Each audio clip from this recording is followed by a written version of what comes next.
All right. Good afternoon, everyone. Thank you so much for your patience as we were getting things started. It's always a little hard with webinars, isn't it? But anyway, so welcome to today's webinar, Bystander Intervention Through an Intersectional Lens, organized by the New York City Alliance Against Sexual Assault, the New York State Coalition Against Sexual Assault, and the New York State Department of Health. We're so excited to have you today for what is probably going to be a very incredible, jam-packed conversation. We are running about 8 minutes behind schedule, so I'm going to do my best to get us closer back on track. I absolutely do not want to shorten any of the time that we have with our presenters, so we may go over a little bit. As usual, our webinar will be recorded, and I'll share it with everyone who registered. So if you need to duck off a little bit early, do not worry about it. You will have a copy and a recording of the webinar in your inbox tomorrow or Friday. My name is Michelle Carroll, and I am the Director of Campus Projects here at the New York State Coalition Against Sexual Assault. Okay, so just a reminder, most of our participants are probably aware of this, but for our EIE providers, here's the information for technical assistance requests. If you are in New York City or near the New York City area, you can contact Nasia Gordolovia at the New York City Alliance Against Sexual Assault. Her phone number and email are there. And here at the New York State Coalition Against Sexual Assault, if you're an upstater, you can contact Agnes Palabukala, who is our Senior Director of Prevention, and her email and phone number are also there as well. Feel free to email either of them with any questions that you have that come up during this webinar, or if you're reviewing your own bystander intervention programming, they're happy to help and are always interested in working with our EIE providers. So let's just dive in a little bit. Okay, so goals for today's webinar. We'd like to begin with an open dialogue about the role of racial bias and racism in bystander intervention and bystander intervention programming. We want to discuss and explore strategies for successfully incorporating conversations about marginalized identities, racial and gender bias in bystander intervention programs. And finally, we'd like to share strategies and resources for how to augment already established bystander intervention curricula to better meet the needs and lived experiences of marginalized communities on our college campuses. So, part one, we're going to be discussing the limits of bystander intervention. It will be a conversation with Taylor Matthews and Professor Jennifer Katz. Part two will be Intersectional Bystander Intervention and Lessons from About That Life, Bystander Intervention Program with Chinny Boyd-Tees. And then part three will be our question session. So just a few logistical notes before we begin the presentation and take a few polls. So, as usual, the webinar will be recorded. I will be sharing the slides as well in an email. For the question and answer session, please feel free to use the question and chat box function in the webinar portal on the lower left of your screen.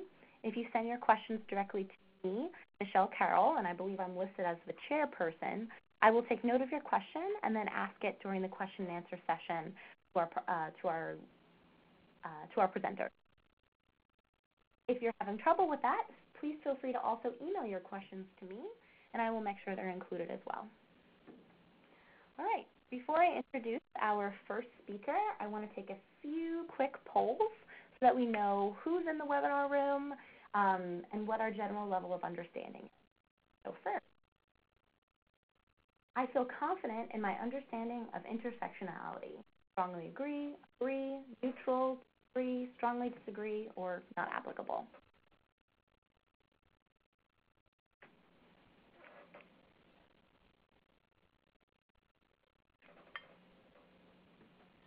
I see a number of responses coming in. Thank you. A couple more moments. We have about 60 people who have logged in for this webinar. So I'll take a little bit of time to make sure that everyone has an opportunity to answer.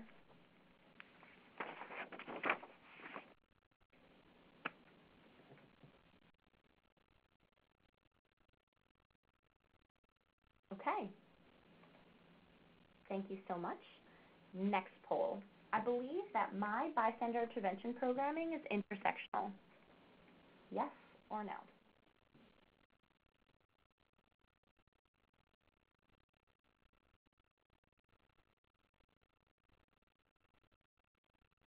Give it a couple more moments.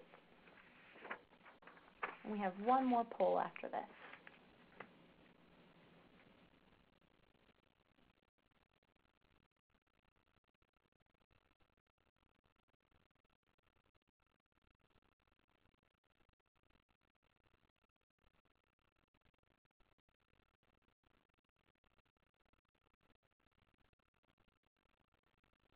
I'll give it just a few more seconds to answer whether or not you believe that your bystander intervention programming is intersectional. Yes or no?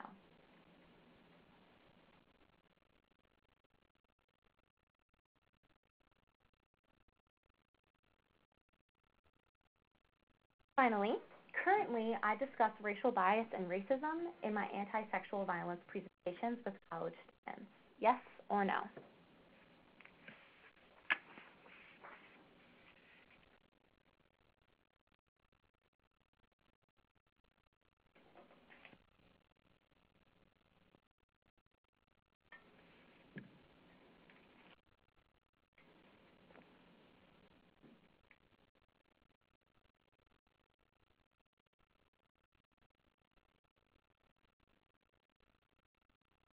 Okay, thank you everyone for sharing your responses. All right, so now we're going to dive into part one, the limits of traditional bystander intervention. And I'm so pleased to introduce our first speaker, Jennifer Katz. Jenny Katz is a licensed clinical psychologist and professor of psychology at SUNY Geneseo in upstate New York.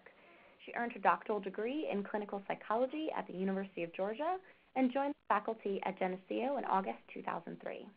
Jenny trains and supervises undergraduates to provide other students with non-judgmental listening and support via an after-hours talk line.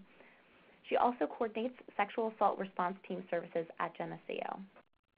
I would like to now welcome Professor Jenny Katz. So Jenny, if you can unmute yourself. Hope that works. Hello. Hi, Jenny.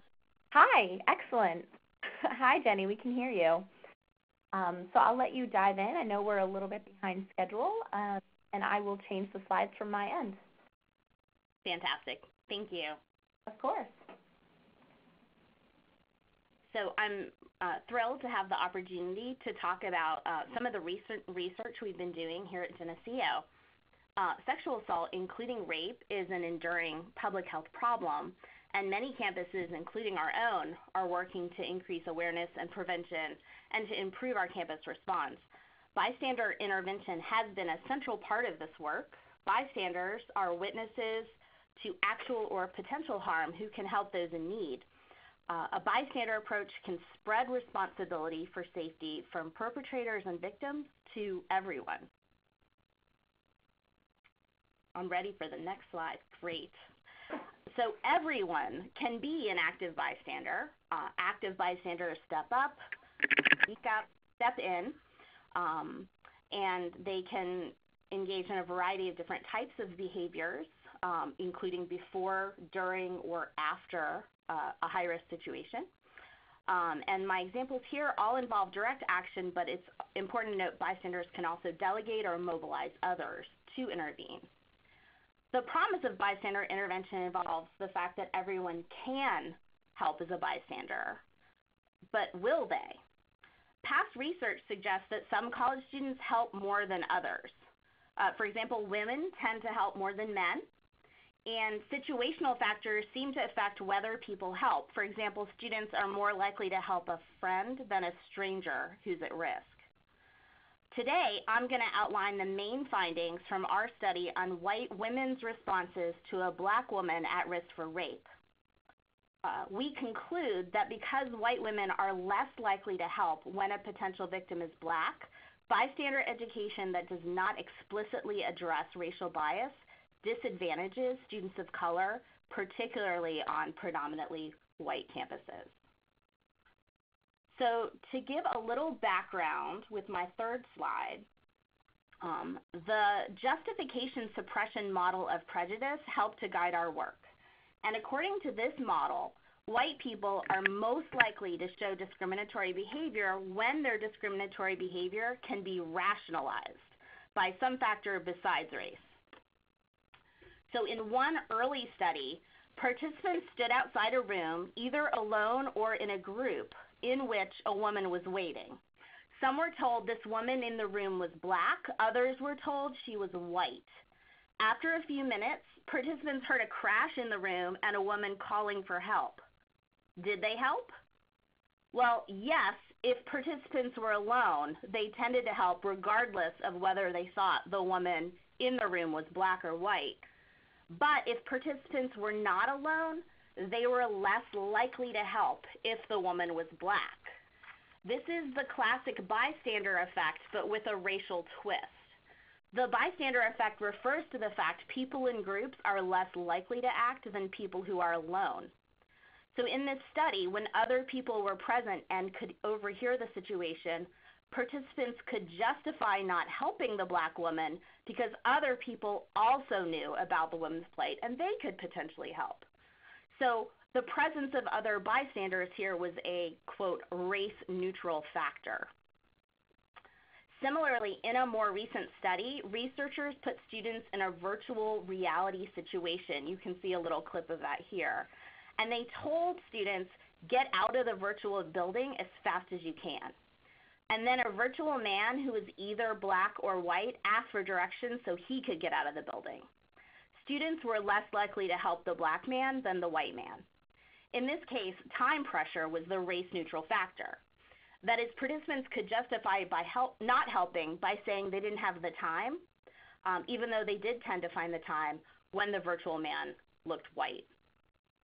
So these studies set the stage for our study of responses to risk for party rape, because parties involve groups of people who are socializing. So like in the study with the woman in the room, white women might be less likely to help a black woman at risk because other people around and they could potentially help.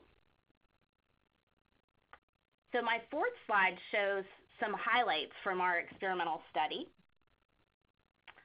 We randomly assigned white women to read about attending a party where they witnessed an intoxicated woman at risk, and the woman was referred to with either a distinctively black name or a similar control name that was racially non-distinct. I should note that the victims in the control condition were perceived as white, although we didn't label them as white. We labeled them Laura and Teresa, but they were presumed to be white, potentially by default and potentially related to the fact that our campus is predominantly very majority white. After reading about the women at risk, participants rated their intent to intervene, their perceptions of risk certainty, and their feelings of personal responsibility to intervene. I could give more details about this, but I think I'm going to go ahead and move on because we started just a little bit late. So I'm going to jump into our results. Most participants reported intent to help in at least some ways, but those assigned to the black victim condition reported less overall intent to help. And then on my next slide, most participants reported feeling some level of personal responsibility to intervene, but those in the black victim condition reported feeling less responsible. In contrast, there were not differences in risk certainty. So participants were strongly certain the woman is at risk, regardless of whether they perceived her to be black or white. Finally, in our path analyses, we found that feeling responsible to help was the linchpin. This mediated the relationship between victim race and intent to help. And this is on the very next slide. It shows these paths that women assigned to the black victim condition felt less responsible, and less responsibility, in turn, led to less intent to help or intervene. So that was a brief whirlwind of our main findings. So to summarize, white women responded differently to a black woman at risk by reporting less intent to intervene and by reporting that they felt less responsible to intervene. But participants were not less likely to think the black woman was at risk. This suggests to us that victim race affects how women perceive their own role in a high-risk situation, but not whether they perceive the situation as one involving risk. So although women perceive risk, so someone should do something, when the potential victim was black, women were less likely to feel that they themselves should be that person. We believe these results are troubling and that they match with a broader literature on how race and gender intersect, such that only certain women tend to be perceived as deserving of protection and help. Our research invites a lot of different types of additional questions, and I've listed some of these here. But again, I think we're going to move on to the applied implications so that we make up for some of our time. So we believe that making explicit predictions about bias is an important part of inclusive bystander education training. And we've offered some questions here that educators might be able to ask students so that students could be more mindful about the ways that they respond to people who seem different than them or out-group members. And the questions that we have here might be to ask why people might not feel responsible to help people who aren't like them. Does this tendency match with your personal values? And what type of campus community do I want to be a part of and to help create? So to wrap up, I'd like to thank my research collaborators and to return to the take-home message, which is the main thing I want to communicate. Bystander education that does not explicitly address racial biases disadvantages students of color.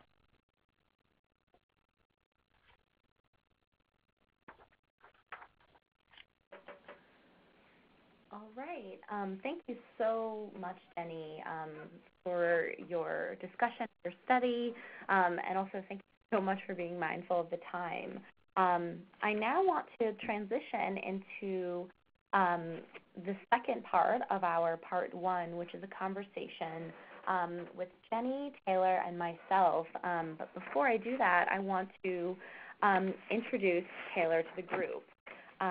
So Taylor J. Matthews is a PhD student in political science at Clark Atlanta University, and her activism centers around women, gender, and sexuality. And I met her at the Black Women's Blueprint Conference this past spring, and I'm thrilled to invite her onto this webinar to have a conversation around racial bias intervention in this particular study. So Taylor, can you unmute yourself? Yes, I'm here.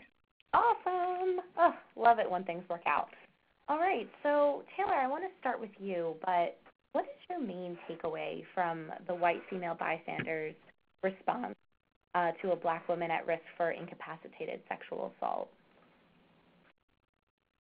Well, I thought the article was timely, and it really emphasized why mainstream efforts should prioritize centering marginalized voices, not just by race and ethnicity, but also gender identity, sexuality, and disability. One thing that I've noticed is that the face of campus gender and sexual violence is often framed around cisgender white women, but white women don't represent all survivors.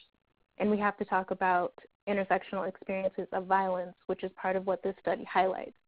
It lets us know that Black women are experiencing, when Black women are experiencing danger, they may be less likely to receive help even when it's acknowledged that they're in danger. So again, training should include information about survivors across multiple groups, but it also needs to include contextual information that makes note of socio-political reasons why different groups are more vulnerable to sexual violence and why some groups encounter more barriers when seeking assistance. Yeah, no, I agree 100%. So Taylor, you're a PhD student, so you spent a majority of your life in the education system. So I'd like to ask, from your lived experience, how do you think we can begin to have these conversations about intersectionality, racial bias, and racism surrounding sexual violence? Do you think we can start doing this like day one when students get onto campus, or what do you envision? I think that we should absolutely be talking about this immediately, and if there's a will to do it, then it should be done. I went to school during my undergraduate years at a primarily white college. I'm now at a primarily black institution.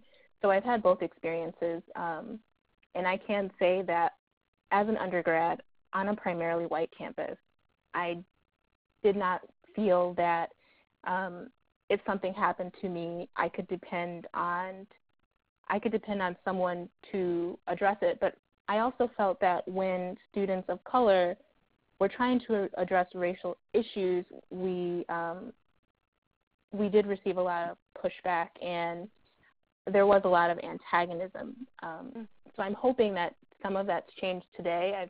I've been out of college for, I think, more than 5 years now, and I'm hearing that different things are happening on campuses. But if there's a recognition that efforts need to be more intersectional and that there's still a very large and palpable racial bias on campus, then why wouldn't we start, at new student orientation and then carry out workshops throughout the year that focus on these issues? Yeah, absolutely. Jenny, I want to pull you into our conversation now. In one of your last slides, I'm gonna pull it up since we're going to be addressing it. You recommended 3 questions that educators could ask students, but I want to ask specifically, what do you think Rape Crisis Center advocates should take away from your study? And Taylor, feel free to also jump in as well. So my initial thought is that when I presented a version of this study at a different college, I had a variety of different folks within the audience, and some of the women of color in the audience raised their hands and they said, yeah, we know this already. Why doesn't everyone else know this already? And I was really struck by how important it is for after an assault happened, so a bystander did not intervene then, right, that there would be multiple levels of feeling unhelped, unsupported, and betrayed, like not just by the perpetrator, but also by people who didn't step up and intervene and help. And so I think rape crisis advocates might really want to be sensitive to, in the same way that bystander education spreads the responsibility, it also spreads the responsibility when there is a failure. So in no way am I saying perpetrators should not be held responsible, but I think that the experience of at least the women of color who are in this audience and expressing this, they seem to be implying that there would be multiple levels of feeling like there was responsibility for not helping them, and that would need to be addressed, I think, for healing. Taylor, what do you think about that, specifically the multiple layers of betrayal that Jenny referenced when assault does happen, and the rippling effect that could happen in a community?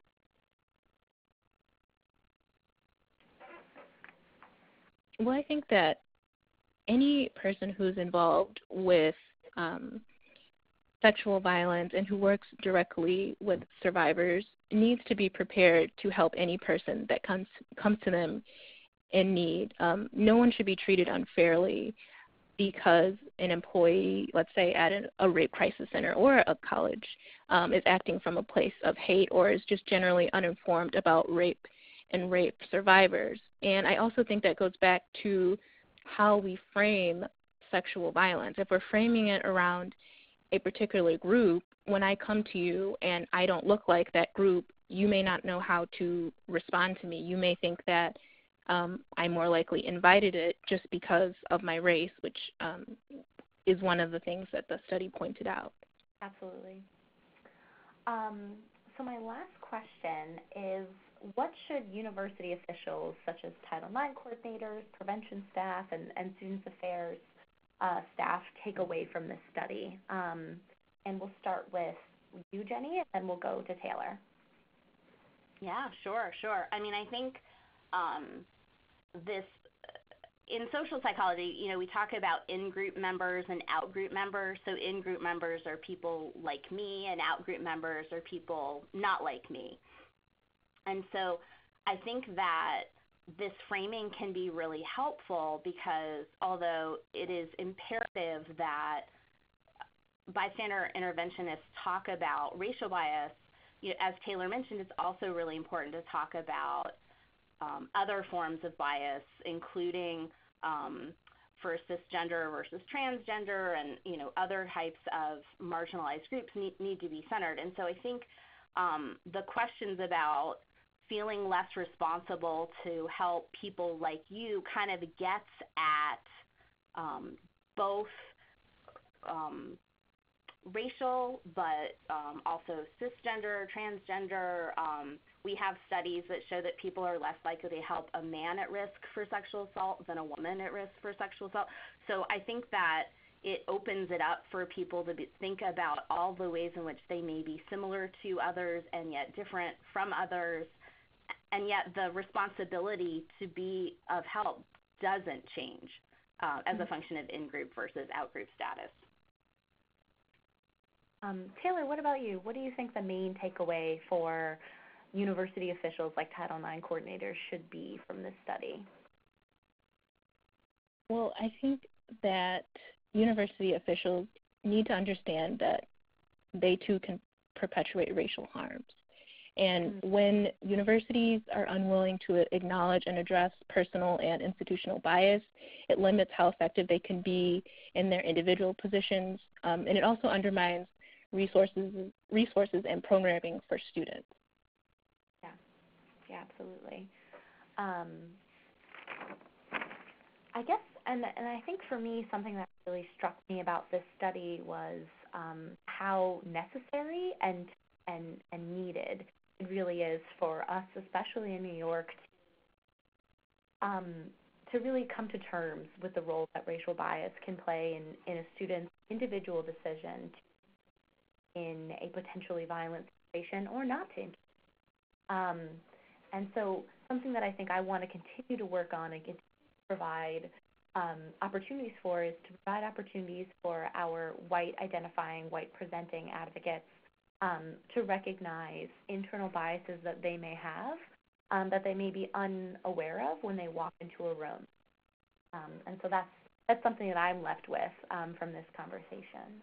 All right. Well, thank you both so much. We're actually still on time, which is incredible. So thank you both so much for your expertise and your willingness to share your work and thoughts with our participants. So I'm going to ask you both to go back on mute so that we can move into part 2. And thank you so much.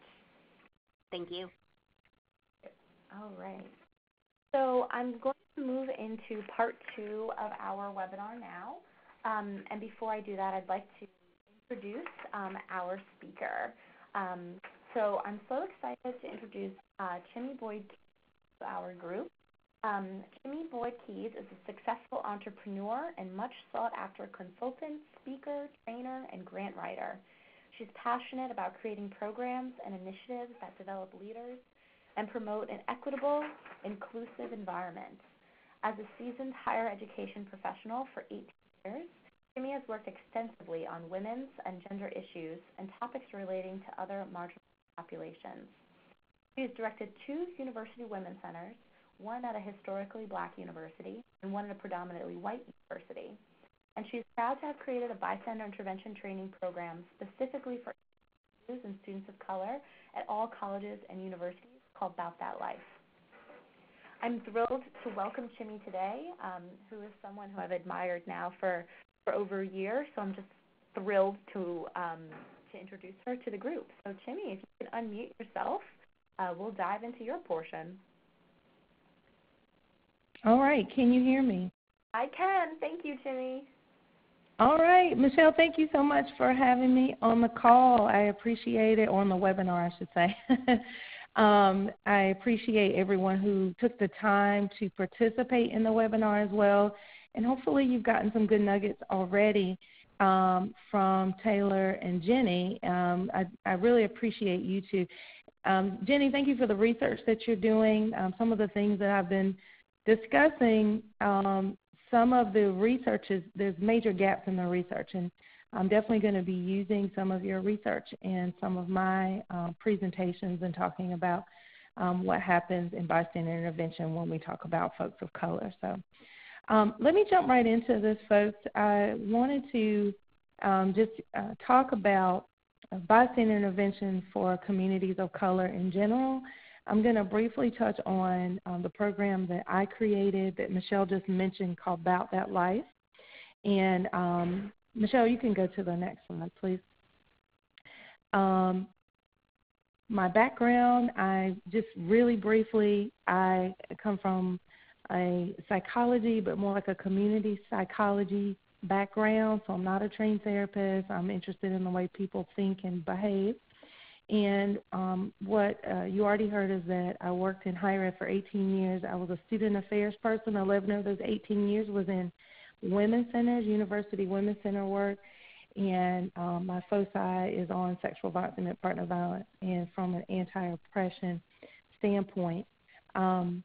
My research background is on sexual assault, and domestic violence was actually how it was listed in my research, but sexual assault and intimate partner violence at HBCUs. And I'm actually the co-PI of the only peer-reviewed study that exists on sexual assault at HBCUs. It was referenced in Jenny's research when I read her article. So that's the study done with Christopher Krebs. It was done back in 2010. And so there's a lot of work that needs to happen with the research that happens with HBCUs. So we still don't know a lot. And I've volunteered in direct services with local crisis centers. I hail out of North Carolina, so a lot of the work I've done has been in local crisis centers in North Carolina.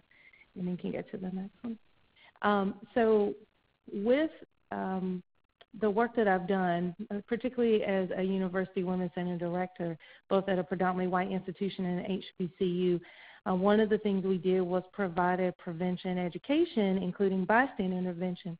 And I was always trying to find the right thing for my students. You know, what can we use? And so we usually ended up pulling from very different bystander intervention programs and kind of creating our own. And even with that, what we found was severely lacking was a bystander intervention program that looked at or focused on or centered communities of color. And what I did was started just to create my own. And in addition to that, I did some research. So during that time, I had a series of research projects, and one of them looking at key informant interviews, focus groups, in addition to a survey, and asking folks about their feelings around sexual assault, intimate partner violence, around bystander behavior, around the training that they received, the trainings that they'd like to see, and things like that. And one of the things that became very clear to me in that research was that they felt like the marketing and the language did not speak to their experiences. And then even in my own anecdotal experiences, students would come up to me and they would say, you know what, that's really not what we're going through. And you can tell me to intervene, but I'm not getting involved. And my mom always told me, you know, stay out of grown folks' business, right? So it was that kind of conversation. And I said, you know what? My mom always told me to stay out of grown folks' business, you know, and I thought about my own experiences as a woman of color and as a Black woman. And so I saw that creating a program, a bystander intervention program, that addressed some of the historical and contemporary influences that folks of color grow up in and experience would be very important. So, we can't just speak about bystander intervention and kind of as an asterisk say, oh, yeah, and communities of color may see it this way.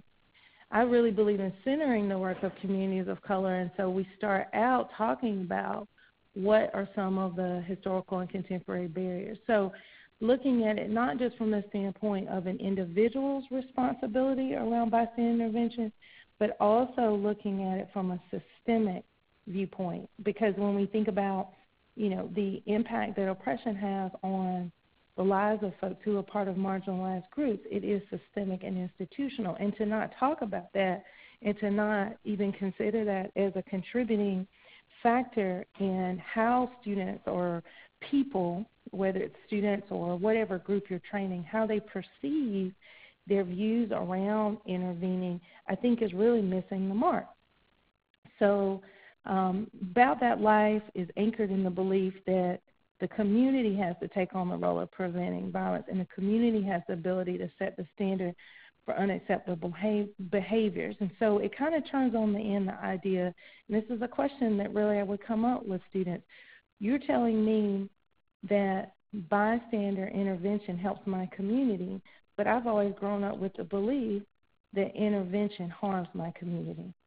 And I'm going to go into a few of those examples, historically and contemporary examples of how that could be perceived.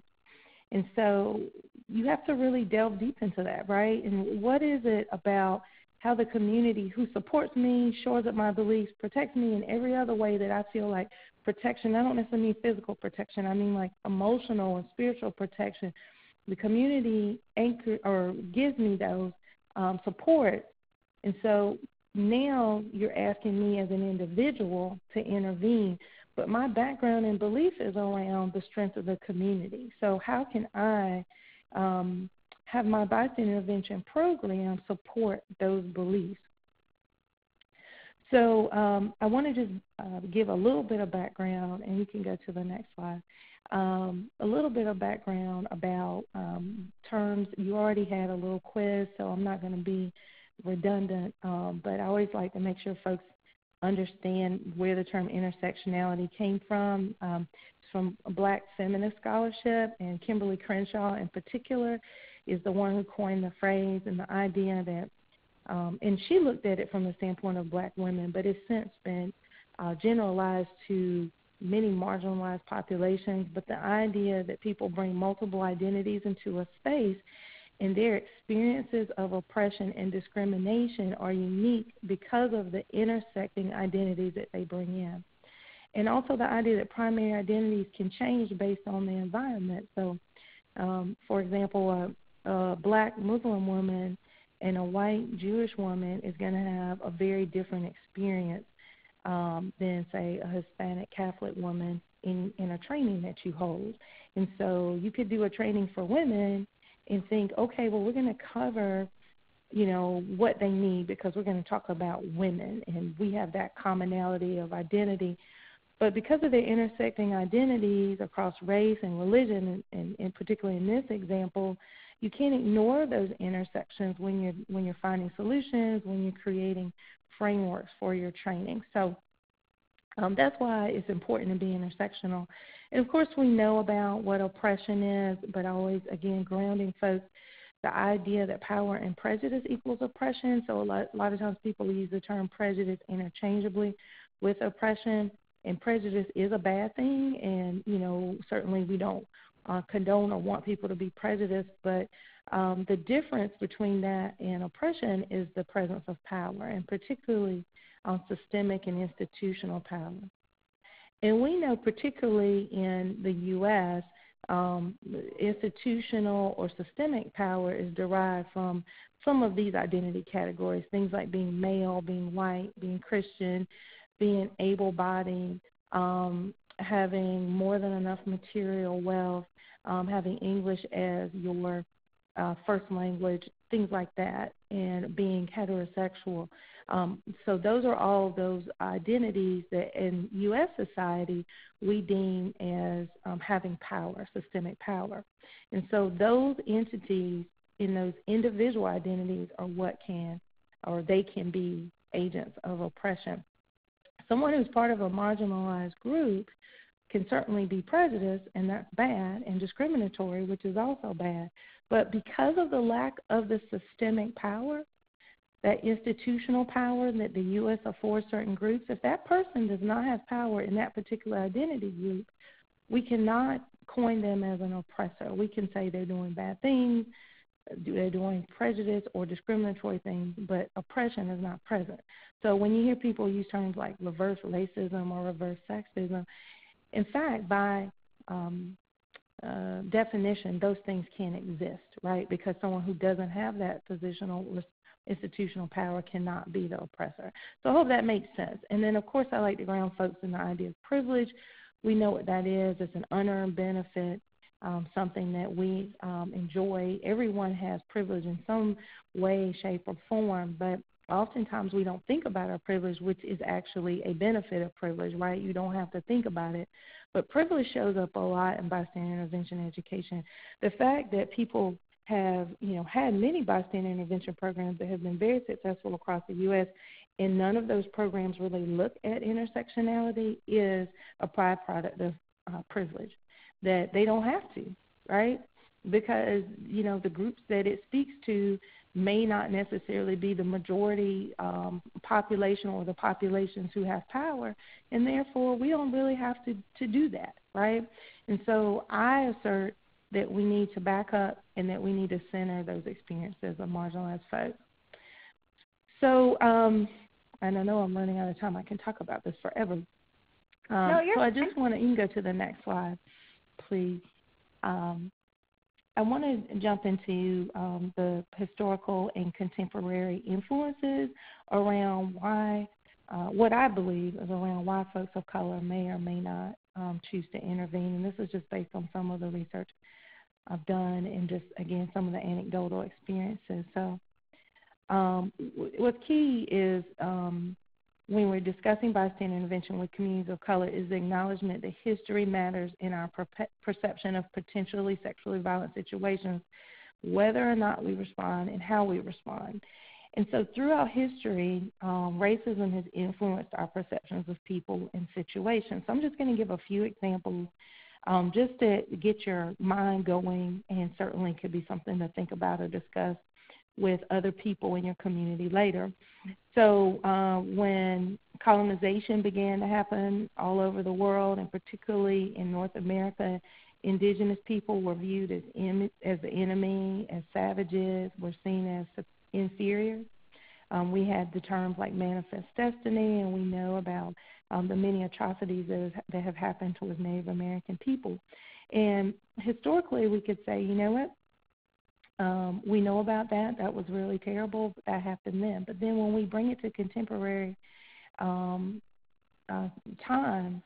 we see the legacy of that, right? And so now, when we talk about the Dakota Pipeline Project, right? So all these things that are happening, this idea that it's okay to take over folks' land because of some, greater good that's usually connected to having more of some particular thing that brings in money, right, and other monetary resources or wealth resources, and a marginalized community gets caught in the crossroads of this, right? And so when we have a history of racism and we think about indigenous people, then an indigenous person is sitting in your training, having very much lived the experience, whether or not they have specifically had that happen to them. They're aware of the legacy within their community. There may be some discussion or a topic during time with family or in the community where this is discussed and they're made aware of it. And so it creates this mindset of, the system is not designed for me. And so now you're trying to give me a system in this bystander intervention system, right? We bring all this research into the room and we talk about data and all these systemic things, and we say you should do this because the data says that this is a good thing. well, this system hasn't supported me in the past, historically or in contemporary times, so why should I listen to this, right? Just think about it. And then when we talk about the enslavement of Africans in the U.S., it included rape as a tool to control slaves, right? And so we know that women were raped with impunity. We know that it was used as a way to, take away power, to diminish black folks. In addition, it was a way to gain economic strength for that plantation owner to get more people on the plantation to work more land, right? In addition, black men were emasculated through torture. They were often watching their loved ones raped. They themselves were raped. Family members were broken up. They were denied the rights of human beings, right? And then when we also look at post-slavery and Jim Crow was a constant reminder that black people were without real power. And so some of the things that come out of that, and you may have heard of post-traumatic slave syndrome. If you haven't heard of it, it's definitely a body of research that, I highly recommend you check out. But it talks about generational trauma, right? And so this idea that black folks in America carry this trauma with them generation after generation, and they're sitting in your training with those trauma experiences, with those markers. And so when we talk about intersecting identities, and we talk about black men for a second, when the power was stripped away from black folks in slavery in particular, I believe that black men in some cases overcompensated performance of masculinity in the Jim Crow and up to contemporary times era. And what I call hypermasculinity, the idea of being overly macho or patriarchal. And when you think about where the messages we send to men about where power is derived, right, there's a certain idea about what masculinity looks like. And so if they are given this generationally, this idea that they do not have power, that they're less than, that things can happen to them with no repercussion, then it makes sense to overperform masculinity as an effort to gain back or grab power that the system or the institution doesn't allow them to have. And so in addition, when, again, talking about intersecting identities, when we talk about men of color who are survivors, it makes it very difficult for them to reach out for services, but it also makes it difficult for them to step up and be an active bystander and call out a potential perpetrator or intervene when they see an injustice for the risk of emasculation in front of their peers or their superiors. It doesn't make it okay to not intervene, but to understand the historical context, that it's not an individual just deciding, I don't want to get involved because I don't want to look a certain way to the other guys in the room or the guys on my team, but there's also a historical legacy as to why this could be a barrier for a black male in one of your trainings or workshops. I could keep going, so I'm gonna move forward. Okay. And then also when we talk about, go to the next slide, please, when we talk about the influence of religion, within many communities of color, religion has had a strong influence. So even people who do not consider themselves as particularly religious in practice acknowledge the cultural influences that religion has on their lives. So when you think about many religious texts across many faiths, there's an emphasis on men as superior over women. There's also a value placed on women being pure, virtuous, and untouched.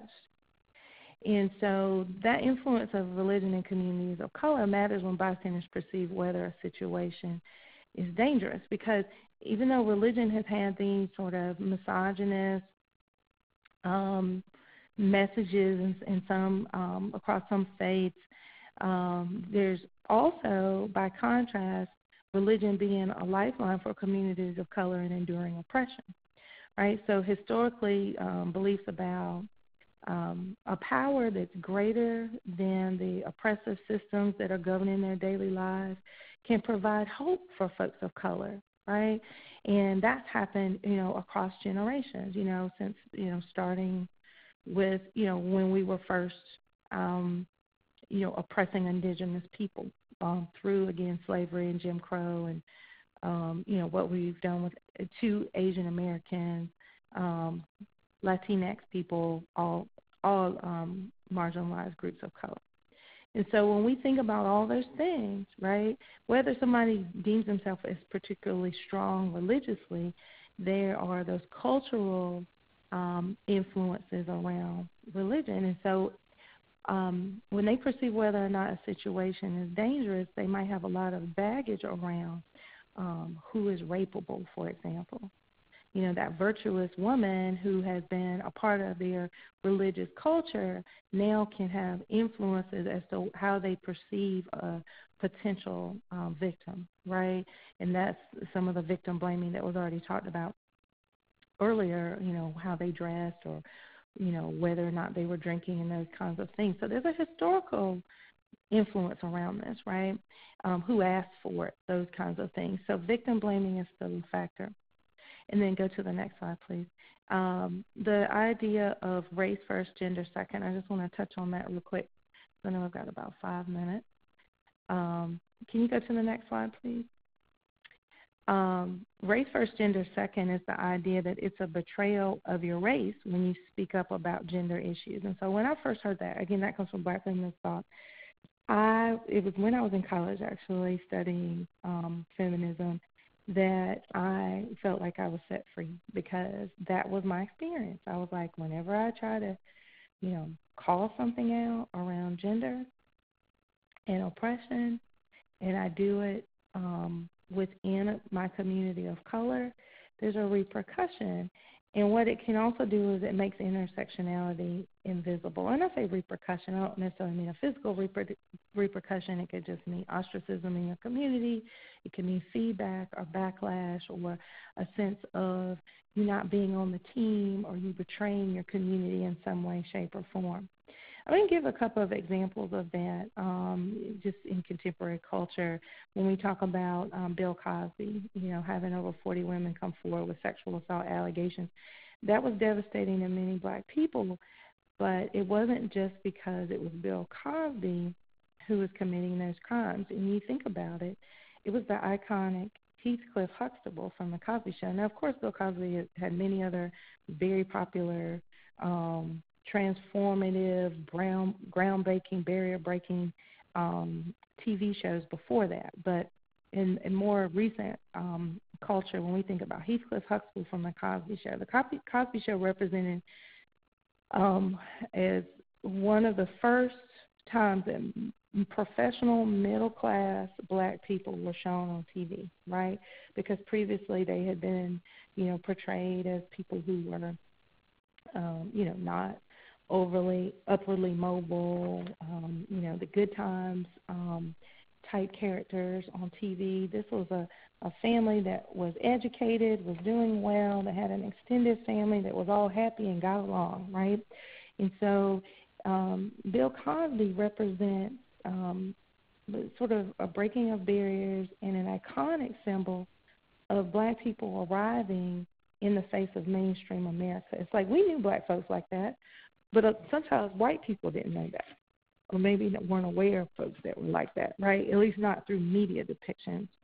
And so when Bill Cosby was accused and, went to trial for sexual assault, it was now an assault on a whole level of perceptions around Black folks.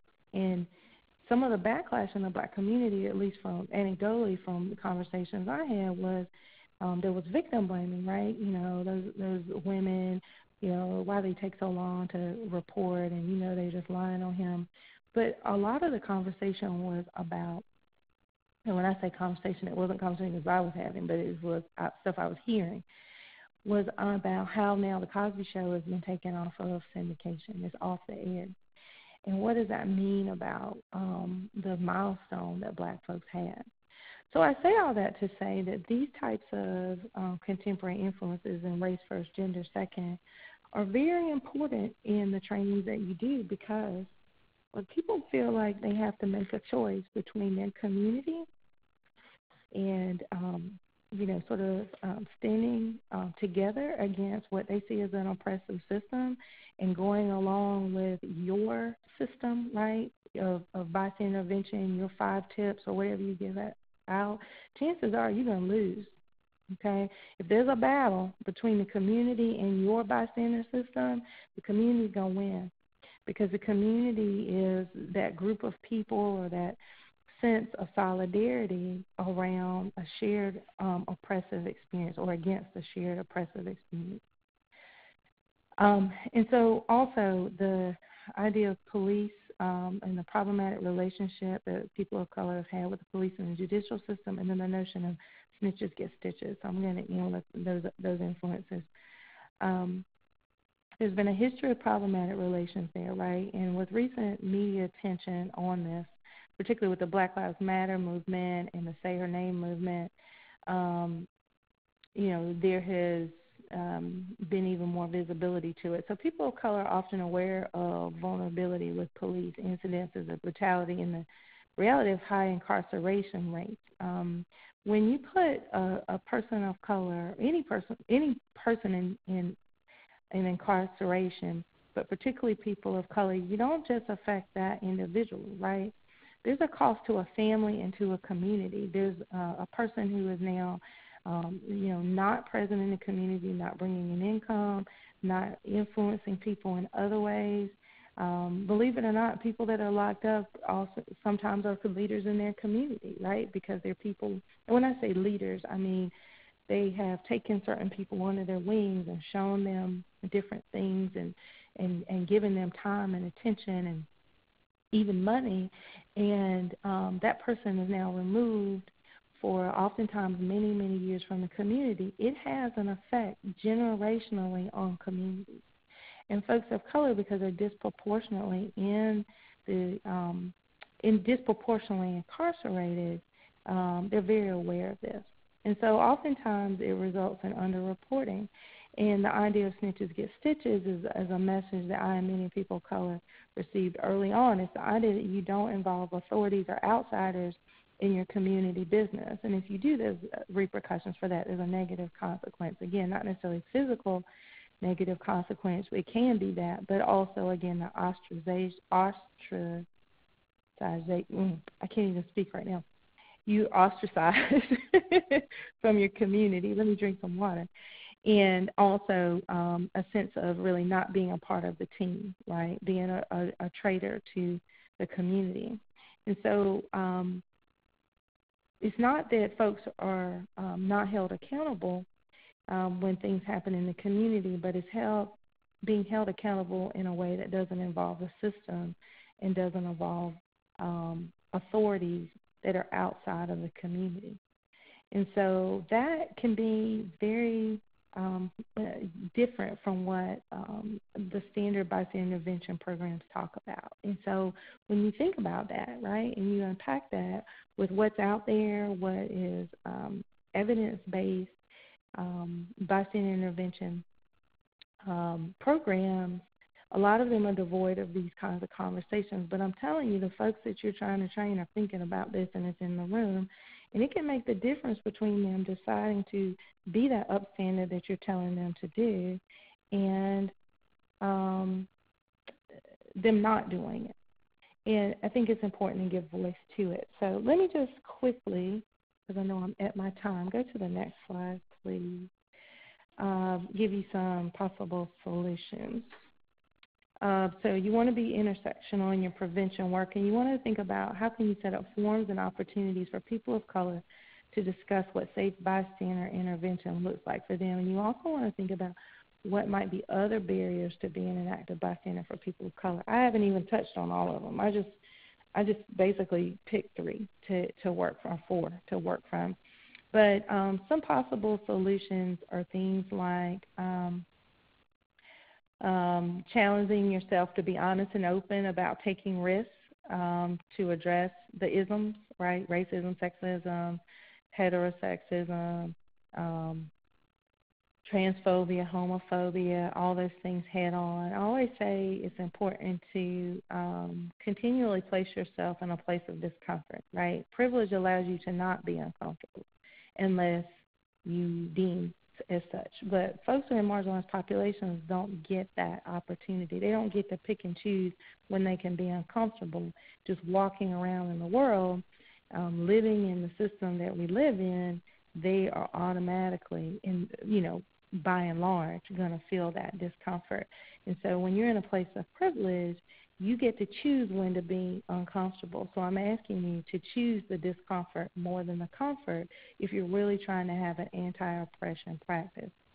Also, when you witness an abuse of power or an oppression, interrupt the behavior and address it on the spot. I always say, don't be I call it the bathroom person. The bathroom person is when someone who's part of a marginalized population is being oppressed, say in a committee meeting or in a training, and instead of addressing it right then, later on during the break when you go to the restroom and they're standing at the sink and you're standing at the sink washing hands, you say, you know what, I really appreciated what you said. That was spot on. That's not when they need your allyship. They need you to advocate for them in places where you have power and privilege for them. You need to do it in that space, okay? You also want to make sure that you challenge the idea of rugged individualism, because that's a very white-centric, Eurocentric belief, okay? So if we are doing bystander intervention and we're talking about rugged individualism, what are you going to do, right? Well, sometimes you're challenging long-held generational beliefs around the community and what the community should do, right? And so we talk about oftentimes, how do you want your community to be and what makes you feel safe in your community, but then we talk a lot about individual bystander behavior. So how can you turn that on your end? How can you think more about community support? Let's see, I can give one more. Another thing I would say is sorry, I just lost my place in my notes. Another solution I would say is to, let me find it. Go back through your programmatic script, however you deliver the information you deliver for your bystander intervention programs, and pick it apart and figure out how to make it intersectional. How you can center the experiences of marginalized populations slide by slide, sheet by sheet, statement by statement. And it's not things as simple as just changing the pictures to people of color, right? Those are obvious things to change, and those are good things to change, but you have to dig a little deeper with that. And so you have to ask yourself, am I using a white-centered framework in the work that I'm doing? And I always say, when in doubt, let the community speak, right? So instead of you telling them what they should be doing, create forums and opportunities for them to tell you what they think it means for bystander intervention. You can even ask the question, what do you think bystander intervention looks like for your particular community? And you're going to get some interesting discussion, I think, and some interesting dialogue about that. And you have to be open to that versus kind of knocking it down and saying, no, that's not within that system, right, that I've created, but listening to their voices, allowing them to tell their stories and tell their truth, and figure out ways that you can hold people accountable in that particular community, but do so in ways that honors and empowers that community and is from an anti-oppression lens. So I went over, Michelle. I'm so sorry. I just wanted to put my contact information. We can go to the next slide.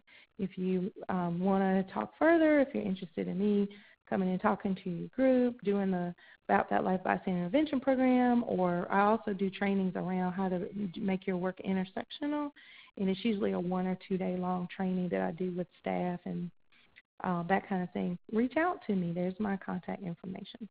All right, Michelle, I'm going to stop here, and thank you again for the opportunity. Thank you so much, Timmy. That was an incredible conversation. My mind is literally whirling right now. I was also writing furiously because there is a conversation happening in the chat box, which is which is amazing. And so I'm really excited to get into our short question and answer session. But before I do, I have 2 quick notes about some upcoming events, and I also have 2 really quick polls. So please continue to send in your questions, or feel free to share how you are making your work intersectional. In the first poll that we did, over half of participants said that they believe that the work that they're doing is currently intersectional. I'd love to hear how you're doing that. So let me present what's up here right now. So earlier this month, the CDC released this massive toolkit titled Using Essential Elements to Select, Adapt, and Evaluate Violence Prevention Approaches. And it's a very large toolkit. There's a lot of really great information in there. As I was going through it, I started to get a little overwhelmed. But thank goodness the CDC has partnered with Prevent Connect to offer a webinar on Monday, August 28th, to work through how best advocates can use this particular resource in their work. I want to highlight that the first section of this toolkit actually focuses on the CDC's definition of a evidence-based prevention approach, which is a topic that our EIE providers have been thinking a lot about, especially in regards to their own work. So I will 100% be on this webinar, and I encourage everyone here to join me as well.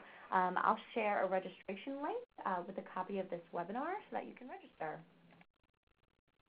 All right, and please continue to send in your questions. I got another one up here. But NISCASA is also hosting a conference September 14th to 16th here in Albany. And the conference is titled Leaving a World Without Violence, Transformative Possibilities. And it's a multi-day, multi-track statewide conference. 4 of the tracks that we'll be hosting workshops on are Beyond Programs in Prisons, Institutional Advocacy, All or None, and Self-Care to Community Care. And we're encouraging our attendees to think critically about approaches to ending sexual violence, to reimagine current mainstream responses, programs, and policies from a transformative justice lens, and to explore grassroots community alternatives to sexual violence intervention and prevention. So today's webinar on bystander intervention, racial bias, and racism fits very much within challenging current assumptions about bystander intervention and current systems around college sexual assault prevention work. So a registration link will be sent out with the webinar, and I encourage y'all to hopefully consider going. Additionally, there is some scholarship money available. So the due date for your scholarship application is August 28th, and I'll send that out as well. All right, so please continue to send in your questions. We're going to get into that in just a second, but I have 2 last polls to do. Thank you so much. So after this webinar, I believe that discussing racial bias is essential to prevention work. If you can share your responses, that would be great. This information is essential for me when I share with our funders, and really helps me decide what's the best next step after a webinar such as this. So I'll give everyone a few more moments.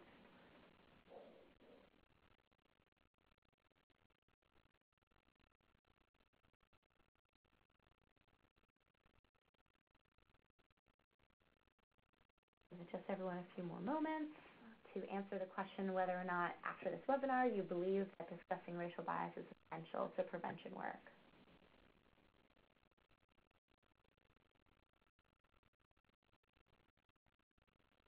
On to the next one. After this presentation, I still have questions on how to discuss intersectionality and racial bias in my work, including in-person presentations with college students and staff.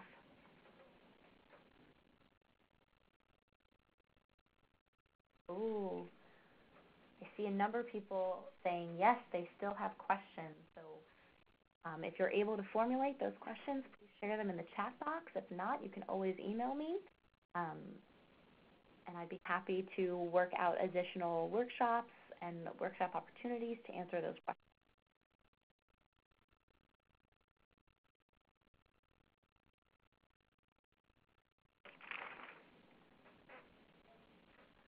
Give it just a few more moments, and then we're going to be finally going into the question and answer session. I'm so excited to share some of the questions and comments that were discussed in chat box with our presenters.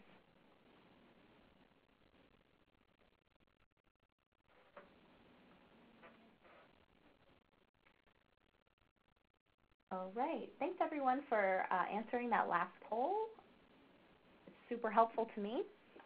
And now let's dive into the question and answer session. So the first one, a number came through, and I tried to figure out what would be the best order. But this particular question came through towards the end of your presentation, Chimmy, and I think it's something that a number of advocates are really concerned about, especially white-presenting advocates. So the question is, how do you deal with people who are targeted identities, so who are part of a marginalized group, who also oppress others in a space?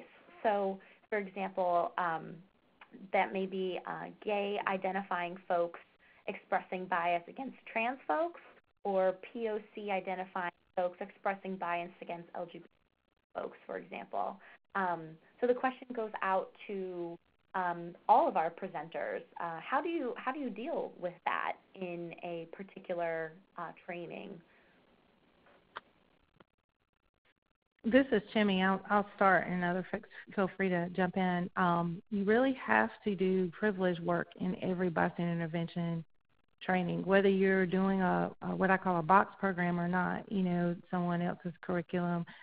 I know that many of them do not allow you to make changes, but if it's, a preliminary thing, something that they, get before you actually start your official training, maybe it's the first 30 minutes of your training or whatever, but you have to do privilege activities and work with folks, because if people don't identify their privilege in a space, and I believe this is true with any topic training, not just prevention, but if they don't identify the privilege that they hold in that space, they really can miss the mark in the learning that happens, because we bring that privilege into our perceptions of everything that we're learning in those trainings, right?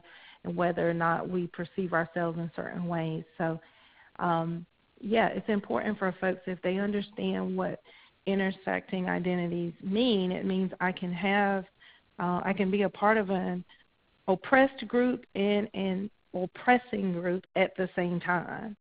And if that's the case, what does that mean for my work as an ally or an upstander or whatever it is that you're training on? So that's my 2 cents worth with that. Thank you. Jenny and Taylor, do you have any comments you'd like to add about this?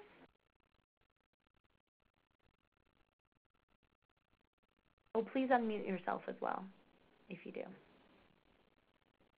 Well, this is Jenny, and I think that some of my thoughts about how to respond to that kind of depend on some of the contextual factors. Like, I think a lot of times we do these, like Timmy said, the sort of like box ones with groups of people we don't necessarily know very well. So I feel like in a classroom where you know the people, you can do more types of responses. But I think, at a minimum, I loved what she said about the being an ally in the moment. But also making sure not to try to promote shame for the person who spoke. And so, I think it can be challenging, but being able to express that you have confidence that people are all acting from a place of goodwill, and maybe, we all have blind spots, and, it almost sounds like what you're saying is this thing, but of course this thing is not a particularly sensitive way of thinking about what this other group's experiences might be. And so offering a correction that isn't going to shut them down in a shame spiral because that could promote backlash kinds of effects, which is something we all are wanting to avoid in these kinds of programs. That shame spiral. I'm going to put a pin in that because I definitely want to talk about that a little bit more, but I want to make sure that Taylor has an opportunity to respond to my question. I agree with what's been stated generally. I do think that when people are being violent in a space, it has to be addressed, and we can't tiptoe around it. I know that there is, calling in versus calling out. So, of course, you want to address it in a way that a person still feels like they are included in the conversation and in the space. But it must be addressed, and it must be addressed directly. Thank you. So another question came in actually that that sort of follows what you brought up, Jenny, about the shame spiral, and really to put a word on it, that white fragility that a lot of white people have when they start having depth conversations around oppression, power, and privilege. And so one advocate asked, and point blank asked, like, how do we address that? Because with young adults in a college environment, it's very difficult for them to start to unpack these unconscious decisions, and especially white men have a real trouble with addressing power, oppression, and privilege. So I know it's a huge answer, but do y'all have any tips for how to work specifically with white men in recognizing their own privilege and in challenging them to become more aware of their responsibility as bystanders? So I don't want to put anyone on the spot, but since Chimmy started, Taylor, could we start with you, and then we'll go to Jenny, and then end with Chimmy. Yeah. So I think that when we're dealing with people who have privilege in a space, it's always good to have allies with the same or similar privilege in that space as well, so that they can step in if need be. I think that a lot of times in my experience, folks of color are expected to provide this free labor, this emotional labor, and that's taxing. It's really exhausting to try to convince someone, of your humanity and of your struggle.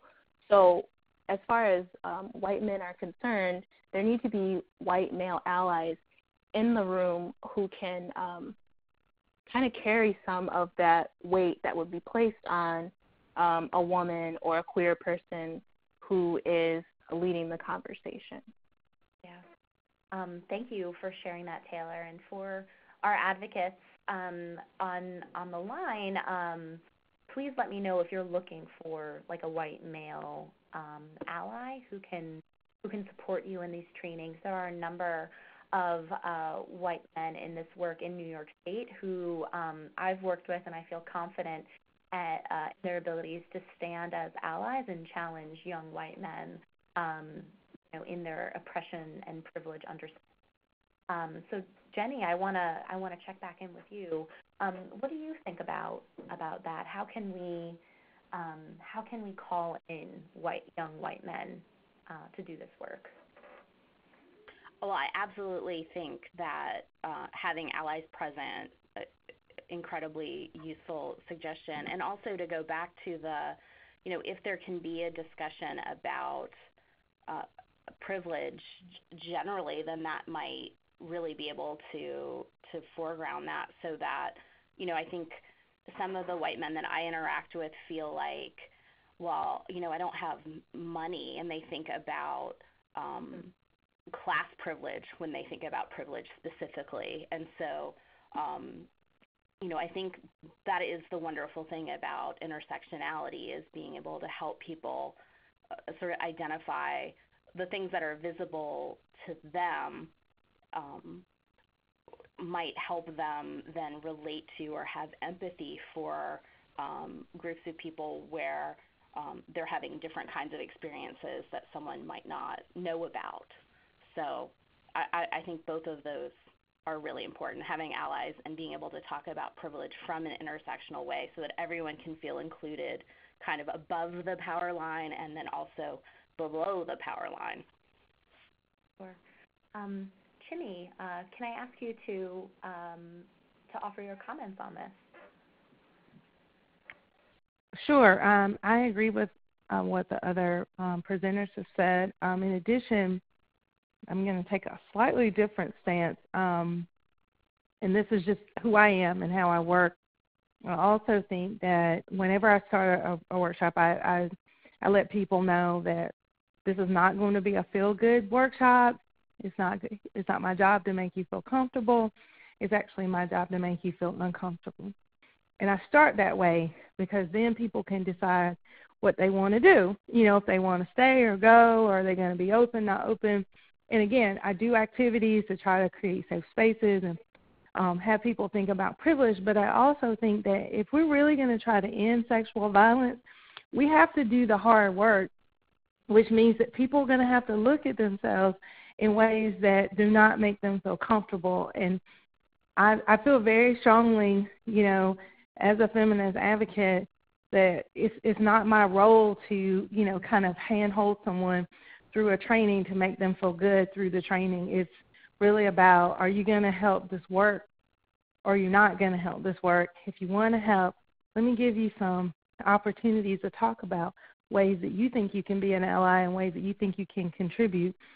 But we're not going to, you know, kind of make you feel okay so that you will help us. That's not really, and I'm not saying that's what any of the folks, the other presenters are saying, but I just want to kind of throw that out there because I feel very strongly about that. It's okay for folks to feel uncomfortable. It's okay for them to recognize themselves as an agent of oppression. That's a very difficult cognitive dissonance, but sometimes needed in order for change to happen. Sure.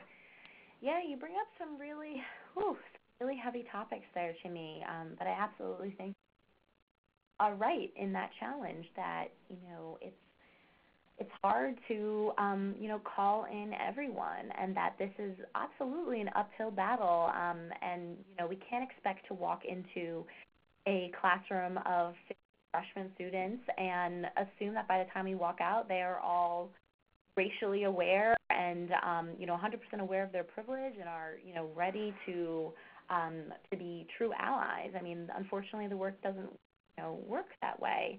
And I think it's important that we build really strong connections with our university partners who, especially, you know, individuals at those universities, understand the work from this perspective and are willing to put in the long-term effort to really do some culture shifting with their students. So, oh gosh, we're at 3:30. Jesus. Let's see. I have a couple other questions that we didn't get to, and I know we're kind of losing people because we're going over. But you know, I'm going to end on this one because Amy, you did bring this up, and actually a number of people brought this question to my attention. But how can we address the historic and also very legitimate distrust that people of color and students of color have of law enforcement? And how can we address that distrust that may continue onto the college campus when there is an increased presence of security and campus police? So, Chimmy, I'm going to start with you, and then Taylor, I'm going to go to you, and we'll end with any comments from you, Jenny. Okay, I'll be quick so people have time. Acknowledging it, you know, as the elephant in the room is important, right?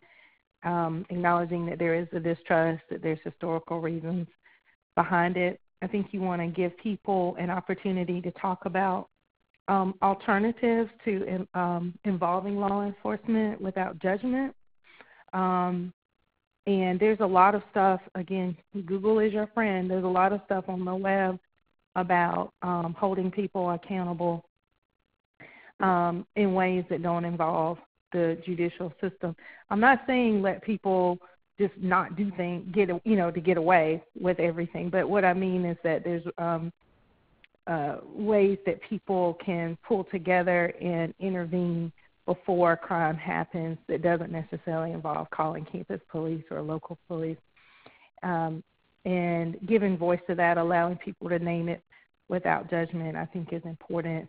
And so it gives people a sense that you actually hear them and that you think their voices matter. I'm going to stop there. Thank you. Taylor, I'll go to you next.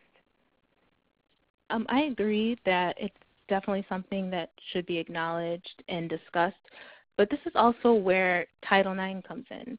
So Title IX gives survivors the option to an alternative form of justice. You don't have to report to police if you don't want to, if you are assaulted or experiencing some type of discrimination on campus. There are resources that are available to you under the federal law. You should be able to continue your education with the understanding that you don't have to resort to a form of quote-unquote justice that you're not comfortable with or that you don't trust. So just remembering that Title IX is there and that Title IX does not force survivors to report to law enforcement if they don't want to. Thank you, Taylor. And Jenny, we'll end with you. Do you have comments? Well, my only comment is a rather indirect one, that we, really need to be doing systematic and regular trainings with campus police and law enforcement, because the research evidence that I'm aware of suggests that those trainings can be helpful. They're not a panacea, but the more sort of training, sensitivity training, awareness training, implicit bias training that can be done, the safer our communities are going to be. Absolutely. Well, thank you three so much for sharing your afternoon with us and embarking on what is, a difficult topic, but the energy that y'all brought to this, I think is an incredible example of the leadership that we need on this topic, and that we absolutely can't shy away or try to softball our students, that if we really want to to enact widespread culture change in New York State, in New York State's colleges and universities, absolutely have to these important topics. We have to talk about racial bias. We have to talk about the history and legacy of racism. And we absolutely need to do that in the context of sexual assault. So I thank you all so much for your expertise. And I will be sharing your contact information as well as the slides with today's participants. And so this is the end. I will be sharing a follow-up email with all participants who registered. It will have the slides as well as information on the CDC webinar, as well as information on NSCASA's upcoming conference. If you're particularly interested in the short conversation that we had on how to deal with law enforcement and offering alternatives to law enforcement, NSCASA's conference this year will be of particular interest to you. I know a number of our workshops are addressing that topic from different angles and lenses. So otherwise, thank you all so much for coming and listening to us today, and thank you again to our presenters for sharing their work, their expertise, and introducing themselves to our advocates here in New York. So I'm going to end the presentation now, and thanks so much, everyone. Thank you, Michelle. Thank you. Thank you.